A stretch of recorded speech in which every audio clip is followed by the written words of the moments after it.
Heavy breathing, a man struggling, the sound of thick mud. In 1823, one man was mauled by a grizzly bear, left for dead, and abandoned by his own friends. He was robbed of everything, including his weapons, left to die alone in the vast, unforgiving wilderness of the American frontier. What he did next is one of the greatest survival stories ever told. This is the incredible true story of Hugh Glass. Our story begins in 1823. The American West was a place of immense opportunity and even greater danger. Hugh Glass, an experienced frontiersman and trapper in his early 40s, signed on for a perilous expedition up the Missouri River. He joined the Rocky Mountain Fur Company, a group of about 100 men led by General William Ashley. Their goal was simple: to trap beaver and make their fortunes. But from the very beginning, the expedition was plagued by disaster. While attempting to trade with the Arikara tribe, a misunderstanding escalated into a brutal surprise attack. 15 of Ashley's men were killed, and the party was forced to retreat downriver. Determined to continue, a smaller group, including Glass, decided to bypass the hostile Arikara by traveling overland. This decision would lead Hugh Glass directly into the jaws of death. While scouting ahead for game near the Grand River in present-day South Dakota, he stumbled upon a grizzly bear and her 2 cubs. Before he could even raise his rifle, the mother bear charged. What followed was a mauling of unimaginable brutality.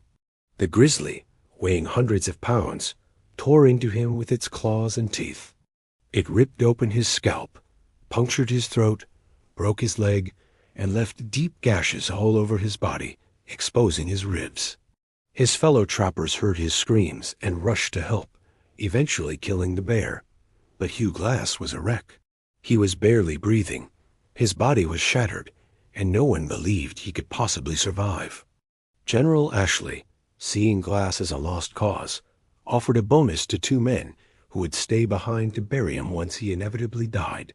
The 2 volunteers were John Fitzgerald, a cynical veteran, and a much younger man, possibly just a teenager, named Jim Bridger, who would later become a legendary mountain man himself. They waited for days, but Glass stubbornly clung to life. As the days turned into a week, Fitzgerald grew impatient. He was convinced Glass was going to die anyway, and he feared another attack by the Arikara. So he made a fateful decision. He persuaded the young Bridger that their duty was done. They couldn't wait any longer. In a final act of betrayal, Fitzgerald took Glass's prized rifle, his knife, and all his other equipment, the essential tools for survival. Then they did the unthinkable. They dug a shallow grave, placed the still-breathing Hugh Glass inside it, covered him lightly with dirt and leaves, and abandoned him to his fate. They caught up with the main party and reported that Glass had died and they had given him a proper burial. They believed their lie would never be uncovered, because no man could survive what Hugh Glass had endured, let alone the wilderness that now surrounded him. But Hugh Glass was no ordinary man. When he finally regained full consciousness, he found himself alone, unarmed, and crippled in a shallow grave. The searing pain from his wounds was immense. His leg was broken, and infection was already setting in. His throat was so badly injured, he couldn't even call for help. For most, this would have been the end. But for Glass, it was the beginning. Fueled by a burning rage and an unbelievable will to live, he began to crawl. He knew the nearest friendly settlement, Fort Kiowa, was over 200 miles away. With no weapon and no food, he began his impossible journey. He set his own broken leg using a fallen branch as a crude splint. To prevent gangrene from his festering back wounds, he lay on a rotting log and allowed maggots to eat away the dead flesh. He survived on whatever he could find. Wild berries, roots, and even rattlesnakes he managed to kill with a rock. At one point, he came across a pack of wolves taking down a bison calf. He waited until they had their fill, then crawled forward to scare them off and claim the raw, leftover meat for himself. He dragged his broken body through rivers, over mountains, and across the vast, empty plains. Every single moment was an agonizing battle against pain, starvation, and the elements. For 6 long weeks, he crawled, inch by painful inch, driven by one single thought: revenge. He would find Fitzgerald and Bridger. Miraculously, after crawling and stumbling for more than 200 miles, Hugh Glass reached the Cheyenne River. There, he fashioned a crude raft and floated downstream until he was found by a group of friendly Lakota Sioux. They nursed him, sewed his wounds with sinew, and gave him food and weapons. His strength slowly returned. Finally, he made his way to Fort Kiowa, arriving more than 2 months after he had been left for dead. The men at the fort were stunned. They had heard the story of his death from Fitzgerald and Bridger. Glass's survival was nothing short of a ghost story come to life. But his journey wasn't over.